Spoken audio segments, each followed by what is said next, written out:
বাংলার মানুষের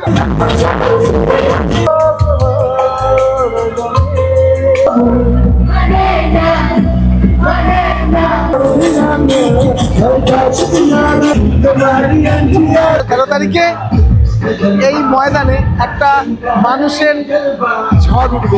কলকাতার সব থেকে বড় বসন্ত উৎসব যেটা হয়ে থাকে প্রতি বছর গড়ের মাঠে অর্থাৎ ময়দানে, আজও সেখানে চলে এসেছি। মানে প্রত্যেক বছরের মতো এবছরও চলে এসেছি। কিভাবে সেজে উঠেছে সেটা তো দেখাবোই, সাথে সাথে রঙে তো রঙিন হয়ে রয়েছে সবাই। আমি এখনো রঙিন হইনি, রঙিন হতেই আসা এখানে। চলো তাহলে দেখে নি কলকাতা বসন্ত উৎসব 2025।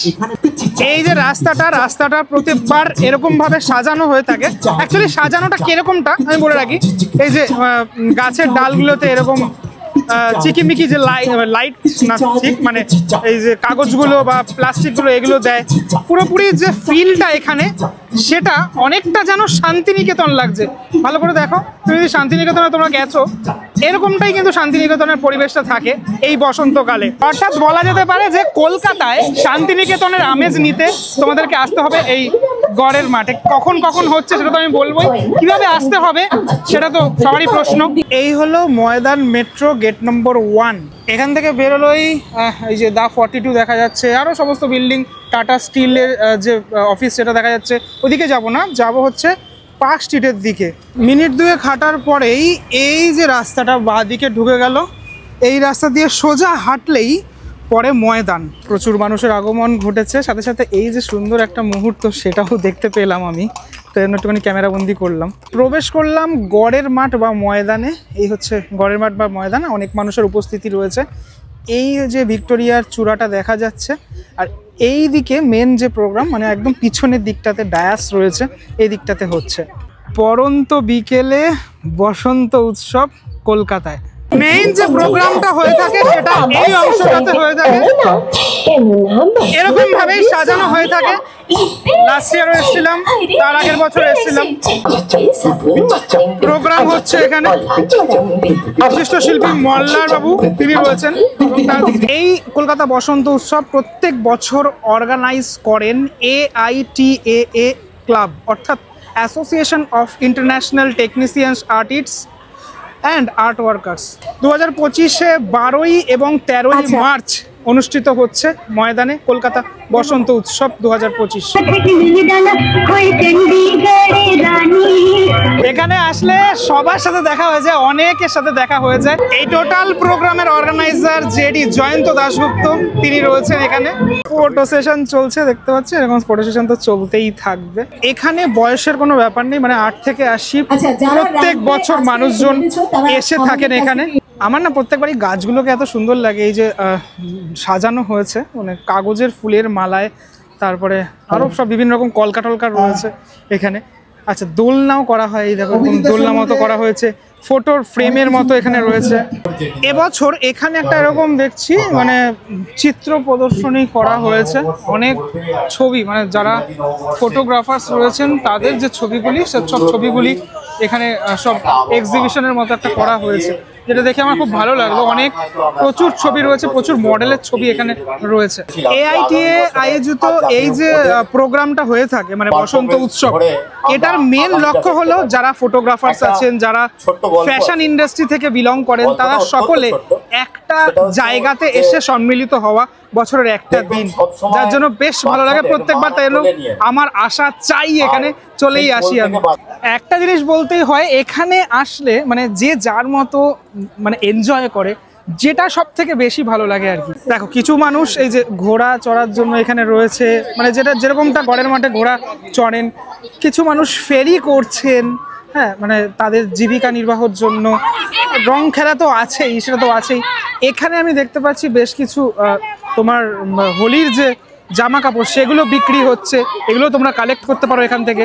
এমনকি এখানে অস্থায়ী টয়লেটেরও ব্যবস্থা করা হয়েছে, বায়ো টয়লেটের ব্যবস্থা করা হয়েছে। আমি একটুখানি এই পোর্শনটায় আসলাম, শীতকালে এসেছিলাম এই এলাকাটাতে, মানে ময়দানে এসেছিলাম, আবার এখানে আসলাম। দেখানোর চেষ্টা করি তোমাদের। এই দেখো একটা মানে রিক্সাওয়ালা কাকু, টানা রিক্সা, তিনি এখানে রয়েছেন এবং এখানে ছবি তোলা চলছে। হ্যাঁ মানে এই রিক্সাটা এখানে রয়েছে, ছবি তোলা চলছে। এরকম অনেক অ্যাক্টিভিটিস এখানে তোমরা দেখতে পারবে প্রতিবার আসলে। রাধাকৃষ্ণের একটা বিগ্রহ দেখতে পেলাম, অপরূপ সুন্দর বিগ্রহটি, খুব সুন্দর করে সাজানো হয়েছে পুরোটা। সুন্দর মুহূর্ত, এই মুহূর্তগুলো ফ্রেম বন্দি করতে কার না ভালো লাগে।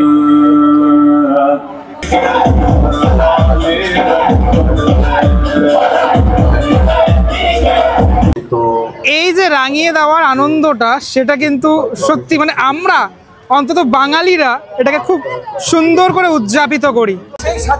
দেখো চলছে আবারও একটা, আমি ছবি পেলাম সুন্দর করে, কিন্তু দোল খেলা এখানে চলছে, দারুণ লাগছে। Happy Holi, happy Holi. ও আচ্ছা, সবাই মোহনবাগানের সাপোর্টার বলে সবুজ মেরুন। আচ্ছা, আমি আছি লাল হলুদের সাথে, কারণ আমিও ইস্ট বেঙ্গল। এবারে যে যাদেরকে পেয়েছি তারা একটুখানি কাকিমারা রয়েছেন এখানে। মানে ওই যে বললাম না তোমাদেরকে যে এমন একটা জায়গা যেখানে 8 থেকে 80 সকলেই আসেন এবং সকলেরই সুন্দর করে এখানে রঙের যে রং মেখে থাকেন, সেটা কিন্তু দেখতে অপূর্ব লাগে।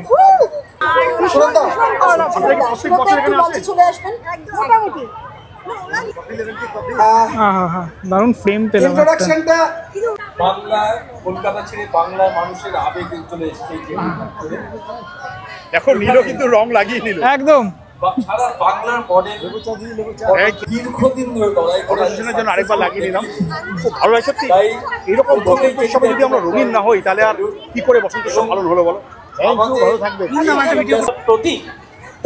কলকাতায় এই মানে শান্তিনিকেতনের যে আমেজটা, সেটা সত্যি প্রত্যেক বছর আমি পাই। তো তোমরাও চলে এসো। আর একদিনই বাকি রয়েছে, 12 এবং 13 তারিখ এটা এবছর হচ্ছে।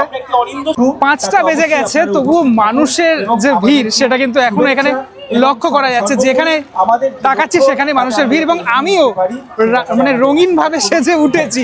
মানে আমি প্রথম এরকমটা ছিলাম না, কিন্তু এখন কিন্তু আমার গালে 7 রঙা রঙে রঙিন হয়ে গেছি আমি। ওয়াও, দারুণ দারুণ লাগছে। দেখো হেভি লাগছে। রমেন দা এবছর প্রথম আসলো এই মানে ময়দানের যে বসন্ত উৎসব, কেমন লাগছে ছোট্ট করে বলো। জাস্ট ভালো লাগছে, প্রচুর সুন্দর সুন্দর মেয়ে দেখতে পাচ্ছি, এটা আরো ভালো লাগছে। হ্যাঁ, এবং কিছু কিছু মেয়েরা এসে আমাকে গালে রং মাখিয়ে দিয়েছে, এটা আরো বেশি ভালো লাগছে। সেটা আমাকেও মাখিয়েছে, রাঙিয়ে দিয়ে গেছে কিন্তু আমাদেরকে। ঠিক আছে, মানে আমরা রং আনিনি, কিন্তু আমাদেরকে রাঙিয়ে দিয়ে গেছে। ব্ল্যাক এন্ড হোয়াইট জীবনে একটু রং পড়লো আর কি। একদম। ও মাই গড, দেখো আরো একটা এরকম দৃশ্য আমি দেখতে পাচ্ছি, অপূর্ব লাগছে। কিন্তু এরকম রং মশাল টাইপের অনেক দেখতে পাওয়া যায় এখানে এই টাইমটাতে।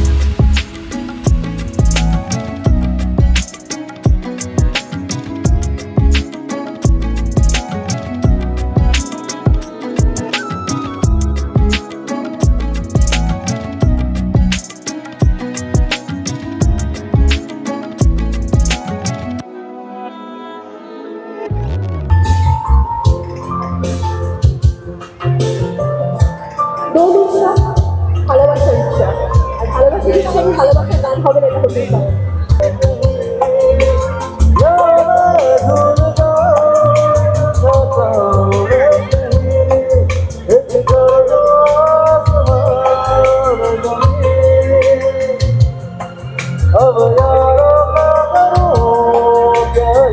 আপনি কি গাইবেন একটু আমার সঙ্গে?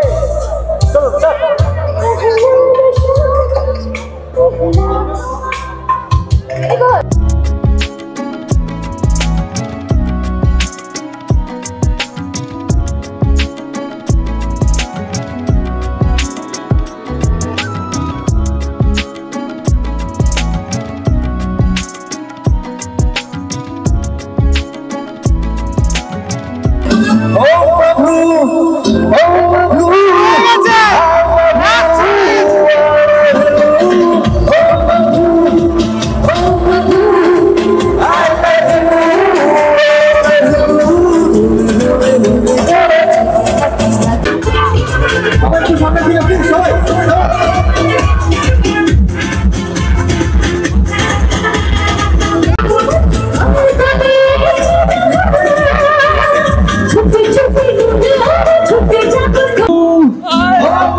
রাইট নাও একদম ডায়াসের ওপরে আমি রয়েছি। আমি এখান থেকে একটু দেখানোর চেষ্টা করবো। দেখো কতটা ভিড়, বিশাল ভিড়।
রোহানের সাথে দেখা হয়ে গেছে আবারও গত বছরের মতো। চলো মাখাও। ও লাল হলুদ মাখায় আমাকে, কারণটা তোমরা জানো।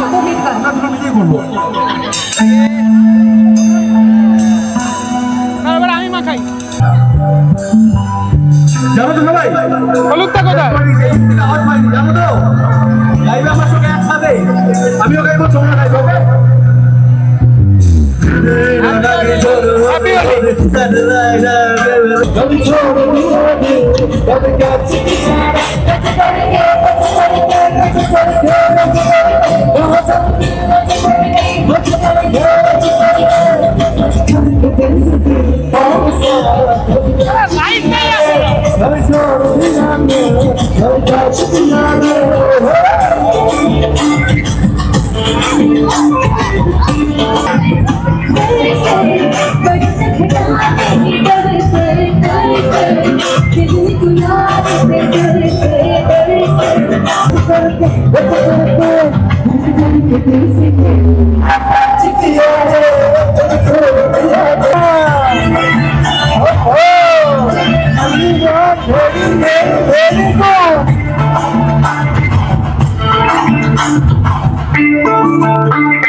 Let's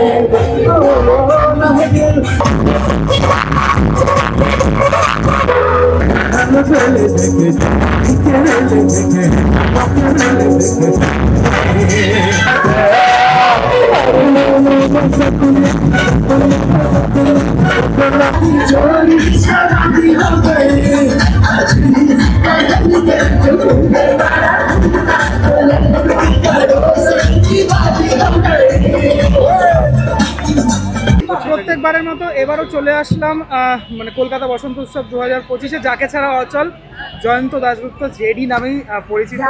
বলো এবছরের মূল ফোকাসটা কি, সেটা আমি শুনতে চাই। খুব সত্যি কথা বলছি যে এবছরের মূল যে ফোকাসটা ছিল 12 বছর মানে একটা যুগ। এবছর আমাদের যে বসন্ত উৎসবটা হওয়ার কথা ছিল এটা ক্লাবের বা কলকাতা বসন্ত উৎসব, এটা ভারতবর্ষের না, ভারতবর্ষের সব থেকে বড় বসন্ত উৎসব এবার হওয়ার কথা ছিল, কিন্তু একটা প্রাকৃতিক ডিজাস্টার মানে ফ্যাশন ইন্ডাস্ট্রির কোনো একজন নেগেটিভ মানুষ আমাদের এই প্রোগ্রামটাকে বন্ধ করার জন্য উঠে পড়ে লেগেছে। সব প্রফেশনেই থাকে এগুলো। তো সেই প্রতিকূলতাকে কাটিয়ে যে আজকে বসন্ত উৎসব হচ্ছে, সত্যি এটা আশা করিনি আমরা। বাট সব কিছুর পরে বলবো, ইচ্ছে ছিল এবছর এমন কিছু করা যেখানে মানুষ বাড়িতে বসে থাকতে পারবে না, টানে চলে আসবে বসন্ত উৎসবে। সেটা এখন দেখা যাচ্ছে। আজকে শুধু ট্রায়াল, আগামীকাল প্রোগ্রাম। আজকে এই মুহূর্তে 20,000 মানুষ ঢুকে পড়েছে। তো যাই হোক, নতুন কিছু অনেক কিছু করার ইচ্ছে ছিল, করতে পারলাম না। জগন্নাথ দেব ওখানে ওই গাছের ওপর থেকে দাঁড়িয়ে দেখছেন, যদি ভগবান সব কিছু ঠিকঠাক দেন পরের বছর জয় জগন্নাথ। রানাঘাটের রশ্মিকাকেও তো সাপোর্ট করার কথা আমরা শুনেছি, সেই ব্যাপারটা নিয়ে আমরা সত্যি কথা বলতে আমরা এখান থেকে যেটুকু টাকা বাঁচাতে পারবো, এবারে প্রারম্ভিক মানে এবারে যে জাঁকজমকটা অনেক বেশি করার ইচ্ছে ছিল, সেখান থেকে সামান্য কিছু টাকা বাঁচিয়ে আমরা ওই বাচ্চাটার হাতে তুলে দেবো। এবং মানে আজকে যদি শনি আর রবিবার বা 8 আর 9 তারিখ যেটা আমাদের হওয়ার কথা ছিল, সেই দিন যদি হতো তাহলে মাঠ থেকে শুধু আমাদের কালেকশন হতো একটা বিশাল টাকা, যেটা হলো না। বাট আশা করছি আগামীকাল যে গ্যাদারিং হবে, আমরা সবার থেকে ওই স্মিতার জন্য, ওই বাচ্চাটুকুর জন্য একটা ভালো টাকা ডোনেশন থেকে তুলে দিতে পারবো। আজ 12 তারিখ, আগামীকাল 13 তারিখ। আগামীকাল 13 তারিখে এই ময়দানে একটা মানুষের ঝড় উঠবে, ধুলোর ঝড়। সাথে ওই স্পিকার জন্য আমরা ভগবানের আশীর্বাদে, জগন্নাথ দেবের আশীর্বাদে কিছু করবেন। কলকাতা শান্তিনিকেতন থেকে বিদায় এবার নেব, অনেকক্ষণ হয়ে গেছে। আমি একদম মানে আমাদের অবস্থা খারাপ দুজনেরই। কেমন লাগলো ভিডিওটা সেটা তো জানাবেই, সাথে সাথে আমরা কিন্তু খুব উপভোগ করেছি। একদম 12 এবং 13 মার্চ এটা তো অনুষ্ঠিত হলো এবছর। সামনের বছর কবে হবে সেটা তোমরা জানতেই পারবে আবার। চলো পরবর্তী ব্লগে দেখা হচ্ছে। আজকের মতো বিদায় জানাবো, হ্যাপি হোলি, শুভ দোল জানিয়ে আজকে শেষ করছি ব্লগটা। টাটা।